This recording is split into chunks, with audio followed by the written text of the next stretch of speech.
Next award I'm going to present because I have been involved in this. This has been somewhat personal. About 11 months ago in November, John McMurtrie, who had for 10 years been an editor at the San Francisco Chronicle, called me. He had just taken over as the book editor at the Chronicle, one of, I think, only 2 or 3 standing book review sections left in the country, by the way. And he had an idea for a feature for the book review section, and it was called Top Shelf. And what he wanted to do was to feature a different independent bookseller every week in the Sunday paper and have that bookstore, the bookseller, recommend 10 books, 5 new fiction titles, 5 new nonfiction titles, as a feature in the paper. And he asked if that was something that we would be interested in doing and in helping him with. And I said, sounded like a lot of work and probably not something we could do. No, I said, no, that's not what I said. I said we'd love to do it, and we were most appreciative. And we have gone for 11 months, every single week, and a different independent bookseller. Many of you in this room, and anyone in this room who's interested in participating who hasn't, please see me afterwards. John also created a feature that is online now, which is an online map of independent booksellers, independent bookstores throughout the Bay Area. If you go to sfgate.com, you'll see it.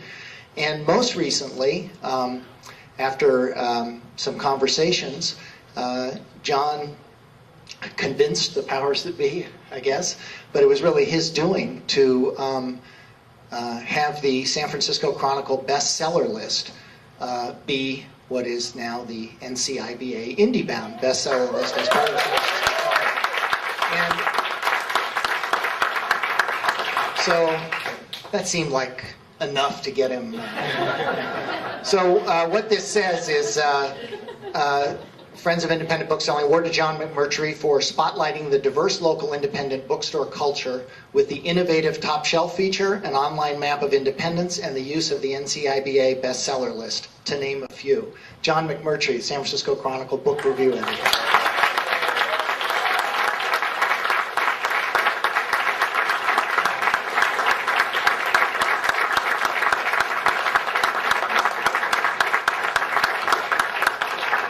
Thank you, everybody, and really I share this with you because, I'm going to pull this out here, every single week we highlight books that otherwise, a lot of them just plain and simply wouldn't make it into the paper, and you're really a valuable voice in the community, so we appreciate that, and I know it's a valued part of the top shelf component of the book review section, that's a valued part of the section. Having just edited one this morning, and it was very clean, by the way. Pegasus, I believe it was.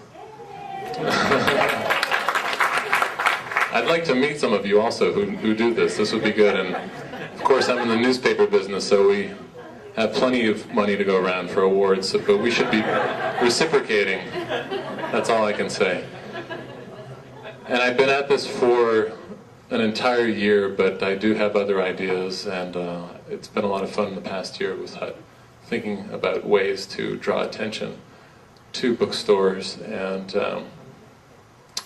whether that ruffles feathers or not, so be it. That's my feeling. Certainly as far as the bestseller list goes. And I incidentally haven't heard anything negative in that regard, so I'm happy about that too. And I would just say also, I've been thinking lately about bookstores and about how, and by the way, thank you for scheduling this at this time of the day and having the foresight to not doing it later when the Red Sox will be playing. 6:30, I think it is.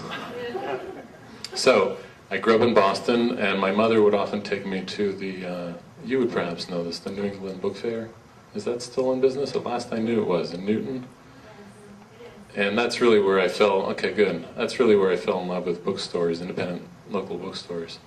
And it was a wonderful introduction to a place like that for a kid like me to wander from room to room, a no-frills barn of a place. I don't think they had a cat per se. I think they had a whole host of them, and they probably were mating in the back room somewhere.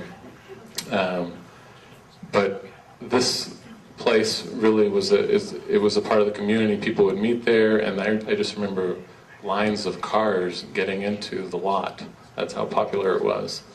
And I thought, and I've been thinking that if we can have a place like that, a store like that in our society, then we're going to be okay.